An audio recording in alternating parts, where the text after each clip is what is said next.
किसान एजेंडे का हिस्सा नहीं था, युवा उनके एजेंडे का हिस्सा नहीं था, महिलाएं उनके एजेंडे का हिस्सा नहीं था।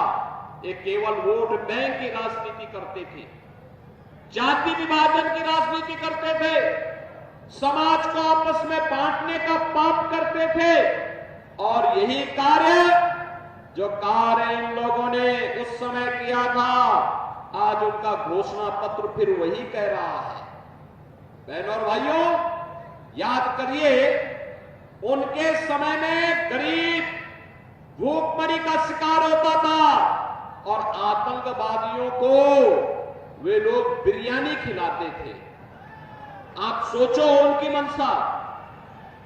उनके समय में किसान आत्महत्या करता था और भ्रष्टाचारी ऐश करता था। उनके समय में एक व्यापारी और बेटी असुरक्षित थी और बड़े बड़े माफिया सत्ता का सरपरस्त बन करके सत्ता का संचालन करते थे। आज आपने देखा होगा, आज आप देख रहे होंगे, प्रदेश में नौकरी निकलती है पूरी पारदर्शी तरीके से। 6.5 लाख नौजवानों को हमने उत्तर प्रदेश में नौकरी दी, बिना किसी भेदभाव के दी। हाथरस के भी बहुत सारे नौजवान नौकरी पाए, कासगंज के नौजवान भी पाए, फिरोजाबाद के नौजवान भी पाए। आज आप देख रहे होंगे, योजनाओं को जितनी भी योजनाएं दी गई, 80 करोड़ लोगों को राशन मिल रहा, क्या किसी का चेहरा देखा गया क्या? अरे गरीब है, जरूरतमंद है, राशन मिलना चाहिए, भारत का नागरिक है, उसको मिलना चाहिए। 12 करोड़ किसानों को किसान सम्मान निधि मिल रहा है, क्या किसी का चेहरा देख करके दिया जा रहा है क्या? 60 करोड़ लोगों को आयुष्मान भारत की सुविधा है, क्या किसी का चेहरा देखा जा रहा है क्या? 50 करोड़ लोगों के जनधन अकाउंट खोले गए, क्या किसी की जाति, मत और मजहब पूछ करके दिया जा रहा है क्या? 4 करोड़ लोगों को आवास दिए गए, किसी की जाति, मत और मजहब पूछ करके नहीं, गरीबी को देख करके दलित है, वंचित है, अति पिछड़ा है, उसको ये लाभ दिया गया है, चाहे वह किसी जाति, मत और मजहब का क्यों ना हो। बहनों भाइयों, इसीलिए मोदी जी ने 2014 में नारा दिया था, सबका साथ और सबके विकास का। लेकिन आज मैं आया हूं आपसे कहने के लिए, एक तरफ भारतीय जनता पार्टी और एनडीए है सबका साथ और सबके विकास के नारे के साथ, और दूसरी तरफ कांग्रेस सपा का इंडी गठबंधन है। इनका गठबंधन देखिए, कांग्रेस ने 1947 में देश का विभाजन कराया, पहले देश को बांटा। अब कांग्रेस अपने घोषणा पत्र में क्या कह रही है? कह रही है हम भारत के अंदर संपत्ति सर्वे कराएंगे। संपत्ति सर्वे का मतलब आपकी संपत्ति का सर्वे ये लोग कराएंगे, फिर आपकी संपत्ति का सर्वे करा करके आपके बाप दादों की जो कमाई है ना, इस कमाई को वे लोग एक विरासत टैक्स इस पे लगाने की बात कर रहे हैं। आपने सेन पित्रोदा का बयान पढ़ा होगा, इस पे विरासत टैक्स लगाएंगे। विरासत टैक्स क्या? अगर आपके बाप दादों ने 4 कमरे का घर बनाया है तो कहेंगे तुम 2 कमरे में रहो, 2 कमरे कांग्रेस या सपा के लोगों के अधिकार में चला जाएगा। बहनों और भाइयों, अरे मेहनत करेंगे आप, परिश्रम करेंगे आप, खून और पसीना बहाया, मेहनत से उन्होंने संपत्ति अर्जित की, और डकैती डालने के लिए कांग्रेस के लोग और इंडी गठबंधन के लोग आएंगे। क्या ये छूट देंगे क्या आप इनको? क्या ये छूट देंगे? पहले देश को बांटा, आज आपकी संपत्ति को बांटने की साजिश से लोग कर रहे हैं। यानी कितनी खतरनाक साजिश रच रहे हैं। हम जब किसी माफिया के खिलाफ कार्रवाई करते हैं, उसके लिए लोग घड़ियाली आंसू बहाते हैं, उसके घर में जाकर के फतिया पढ़ते हैं, लेकिन एक गरीब, एक व्यापारी, एक सामान्य नागरिक की संपत्ति पर ये लोग डकैती डालना चाहते हैं। बहन और भाइयों, यही नहीं, कांग्रेस ने और भी बातें कही हैं। उसने कहा पर्सनल कानून को लागू कर देंगे। पर्सनल कानून को लागू करने का मतलब आप जानते हैं, 3 तलाक की जो कुप्रथा बंद की है मोदी जी ने, इसको लोग फिर से लागू करेंगे। पर्सनल कानून को लागू करने का मतलब आप जानते हैं ना, भारत जैसे लोकतांत्रिक देश का तालिबानीकरण करने की साजिश का हिस्सा है। और यही नहीं, ये कह रहे हैं अल्पसंख्यकों की रुचि के अनुसार खाना खाने, खान पान की पूरी छूट देंगे। उनकी रुचि क्या बहुसंख्यक से अलग है क्या? उनकी रुचि क्या अलग है क्या?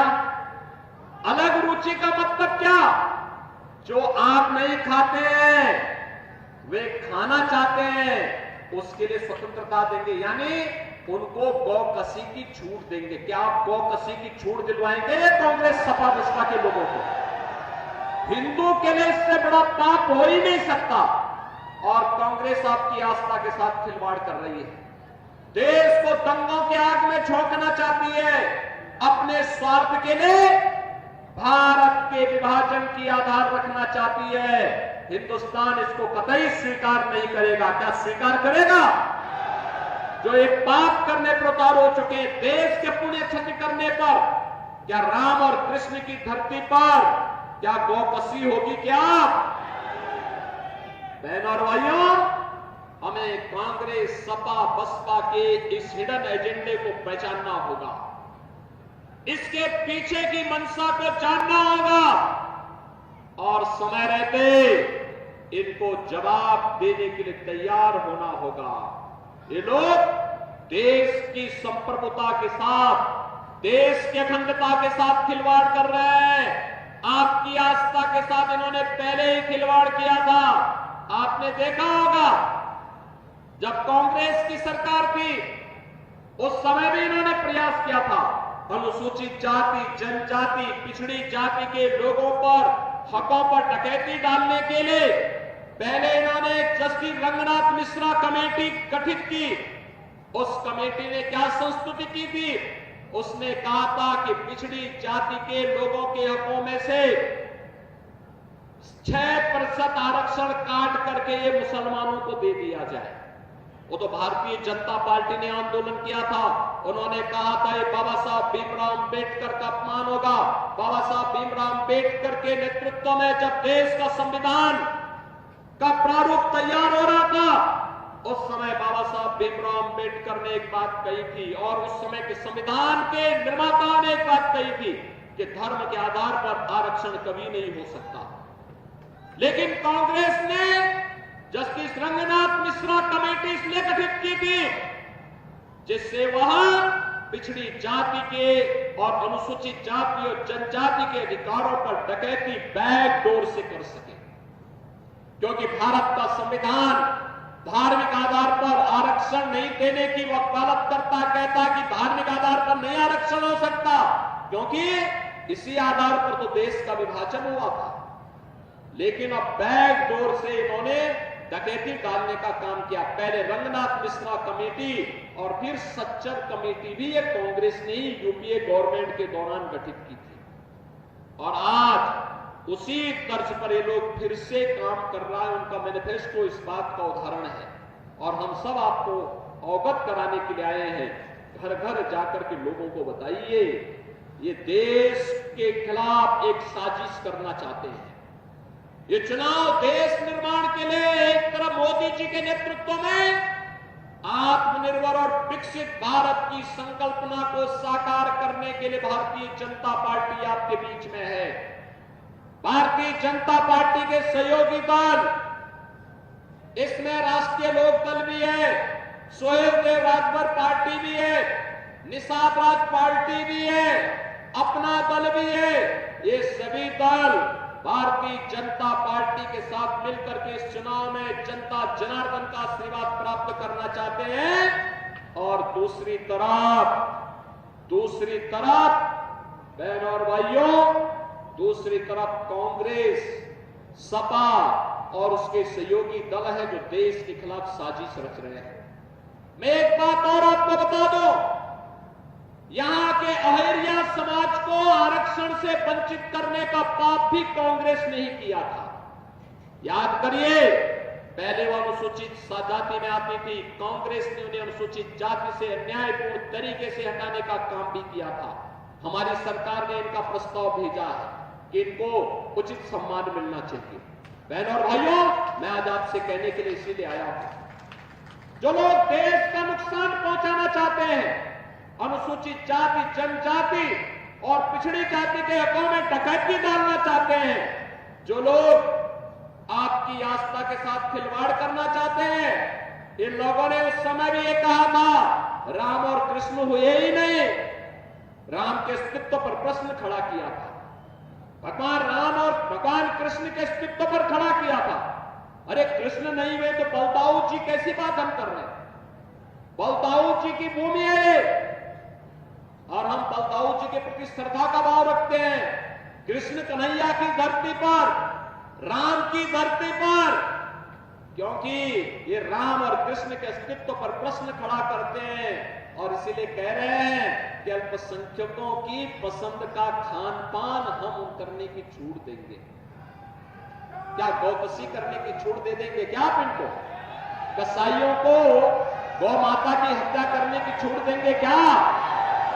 कांग्रेस तो यही चाहती है, और इसीलिए मैं आपसे कहने के लिए आया हूं, सतर्क और सावधान हो जाइए। ये चुनाव आज भारत का सम्मान बढ़ा है, भारत की सीमाएं सुरक्षित हुई हैं, आपकी आस्था का सम्मान बढ़ा है, विकास के कार्य हो रहे हैं, और योजनाओं का लाभ बिना भेदभाव के प्राप्त हो रहा है। इसलिए क्योंकि मोदी जी प्रधानमंत्री हैं, और मोदी जी को प्रधानमंत्री आपने बनाया है, आपके वोट ने बनाया है, इसका श्रेय भी आपको जाता है। एक वोट देश की तस्वीर और तकदीर को बना भी सकती है, और गलत दिशा में जाएगा तो बिगाड़ भी सकती है। हमें देश को बनाना है, भारत को आत्मनिर्भर भारत बनाना है, विकसित भारत बनाना है, एक तेजस्वी भारत बनाना है, समर्थ और सशक्त भारत बनाना है, एक ऐसे भारत के लिए जिस भारत में बिना भेदभाव के 140 करोड़ लोग एक स्वर में बोले, एक स्वर में भारत को आगे बढ़ाने की वकालत करें। और उस विश्वास के साथ आज हम सब आपके बीच में आए हैं। भारतीय जनता पार्टी ने, भाइयों भाइयों और बहनों, आपके इस क्षेत्र से हाथरस की इस खुशबू को देश की संसद में पहुंचाने के लिए श्री अनूप वाल्मीकि को अपना प्रत्याशी बना करके आपके बीच उतारा है। बहनों और भाइयों, अनूप वाल्मीकि उत्तर प्रदेश सरकार में राजस्व राज्य मंत्री के रूप में काम कर चुके हैं, और अच्छे ढंग से उन्होंने काम किया, बखूबी काम किया, जुझारू है, आपके हितों के लिए, यहां के विकास के लिए कार्य करेंगे। जो मेहनत यहां के हमारे सांसद और विधायक गण कर रहे हैं, श्री वीरेंद्र राणा है, यहां के हमारे श्रीमती अंजुला माहौर है, हमारे अन्य विधायक गण जो काम कर रहे हैं, एमएलसी काम कर रहे हैं, उनके साथ मिलकर के श्री अनूप प्रधान यहां की विकास की योजनाओं को गांव-गांव, घर-घर तक पहुंचाने के लिए प्रदेश में हमारे विधायकगण उस आवाज को पहुंचाएंगे, देश की संसद में उस आवाज को श्री अनूप प्रधान पहुंचाएंगे, और इसी के लिए हम सब आपके बीच आए हैं। मेरी आप सबसे अपील है, तीसरे चरण में आपको मतदान करना है। लोग पहले से जानते हैं कि हाथरस में भारतीय जनता पार्टी रिकॉर्ड वोटों से जीतेगी, ये हर व्यक्ति बोल रहा है। लेकिन बहनों और भाइयों, अति आत्मविश्वास से बचते हुए हमें एक एक व्यक्ति को मतदान स्थल पर लेके जाना है, और ये तभी हो पाएगा जब आप में से हर व्यक्ति अनूप प्रधान बनेगा, मोदी जी का प्रतिनिधि बनेगा। सहमत हैं? सहमत हैं? कमल चुनाव चिन्ह पर वोट दिलाएं।